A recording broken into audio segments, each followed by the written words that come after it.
Sono nato nei campi, a Somma Campagna, e poi gli studi mi hanno portato a fare qualcosa di diverso. Però il sogno, la voglia, la passione per la terra era sempre forte. Una decina, 12 anni fa, ho deciso di rientrare con qualcosa di innovativo. La spirulina e comunque le alghe in generale è stata l'amore, la voglia di fare qualcosa di diverso. Qui non c'era nessun punto di riferimento, qui bisognava inventarsi. La spirulina è un'alga veramente completa e noi abbiamo cercato di applicarla anche in situazioni e in ambienti che non erano mai stati usati prima.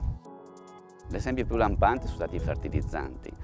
Usare la spirulina con una quantità irrisoria, perché parliamo di 5-7 grammi per ettaro, ha fatto sì che i risultati siano stati notevoli. Sono innamorato delle alghe e della spirulina perché sono molto piccole e in questa cosa infinitesimale c'è una potenzialità enorme. La spirulina contiene il 60% di proteine, tutto profilo aminoacidico e contiene sali minerali, vitamine.